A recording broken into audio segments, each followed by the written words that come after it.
মুকলি লাগিছে তাই মাতটো শুনা নাই চিঞৰ বাখৰ নাই একদম মুক্তি মুক্তি লাগিছে বুজিছা তেনেহ'লে বাইদেউ মাননি হিচাপে মোক দেখোন কিবা এটা খুৱাবলৈ পাৰে খুৱাম কি খাবা কোৱা সদ্যহতে এতিয়া বলটো তিতাবলৈ চাহ একাপ হ'লেই হ'ব হয় নেকি ৰ'বা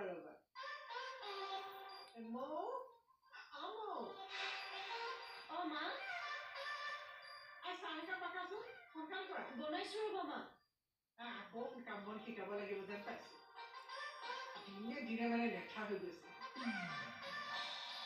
আপোনাৰহে বোৱাৰী বাইদেউ লেধা হৈ থাকিব পাৰেনে আৰু তাকেতো এইকেইদিন মোক কমটো মানসিক অশান্তি দিলে নে এই ঘটনাটো মনত পৰিলে মোৰ খংটো একেবাৰে টিঙিচকে উঠে হয় দিয়ক মাক হ'ব পাৰে নে নোৱাৰে ডাক্তৰেতো মোক তেনেকে ক'লে হয় নেকি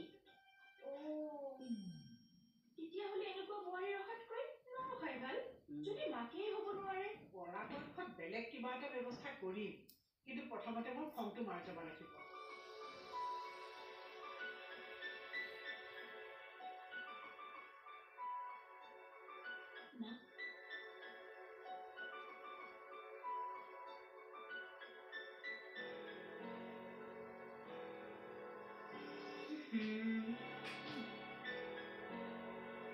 একোৱেই নাইচোন একেবাৰে সেৰেকা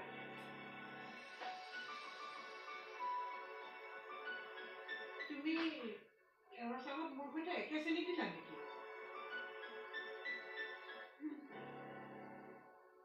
মই বাৰু চাহত অলপ চেনি বেছিকে খাওঁ একাপ চাহে মোৰ মুডটোৱে বেয়া কৰি দিলে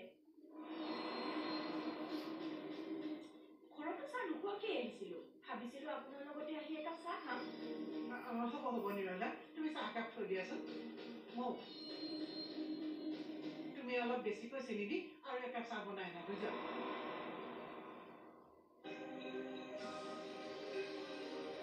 বাইদেউ আপুনি বোৱাৰীক চাহ একাপ বনাবও শিকোৱা নাই নেকি মই আৰু ভাবিছিলো আপোনাৰ বোৱাৰী কামে কাজে একেবাৰে এক্সপাৰ্ট হ'ব নাই কৰে এইকেইদিন অলপ গাটো বেয়া হৈ আছিল যে সেইকাৰণে নহ'লে ঘৰৰ কাম চব তেওঁৱেই কৰে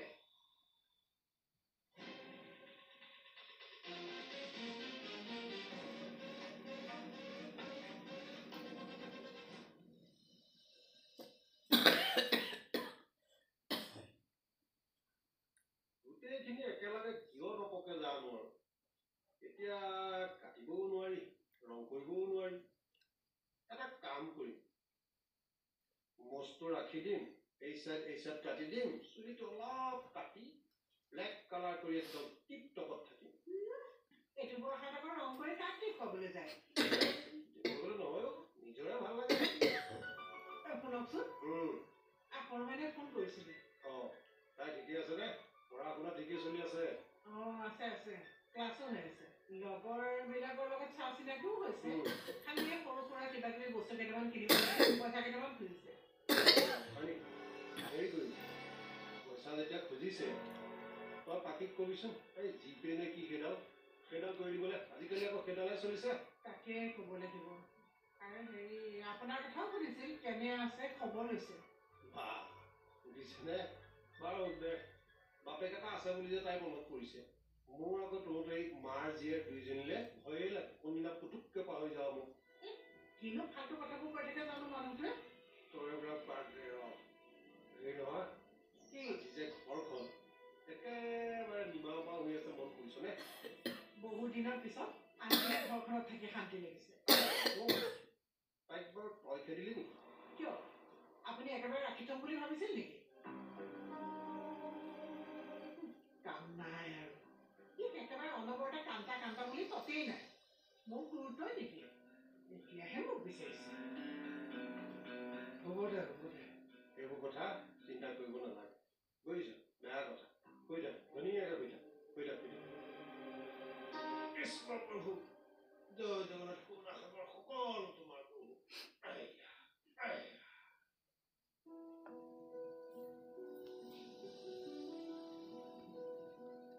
এনেকে কান্দি থাকিলে মোৰ কি হ'ব কোৱাচোন প্লিজ নাকান্দিবা আজি মাৰ কথাবোৰত ভয় লাগি গ'ল মায়ে বাৰু মোক বহুত বেয়া পাইছে নেকি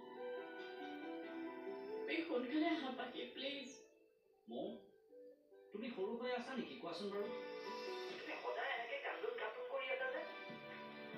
আগতে ইমান নিজৰ ওপৰত বিশ্বাস থকা ছোৱালীজনী এতিয়া এনেকৈ কন্দা কটাখন কৰিলে মানুহে কি বুলি ক'ব কোৱাচোন?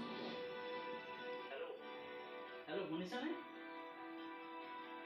ইয়াতকৈ বেয়া পৰিস্থিতি তুমি আগতে পাই আহিছানে নাই? সেইবোৰ অকলে পাৰ কৰি আহিব পাৰা। মায়াৰ দৰে মানুহ এজনীৰ আগতো সেৱ নামানি পাৰ হৈ আহিছা। মাহঁতনো কি? নিজৰ ওপৰত কিয় বিশ্বাস হেৰুৱাইছা মোক?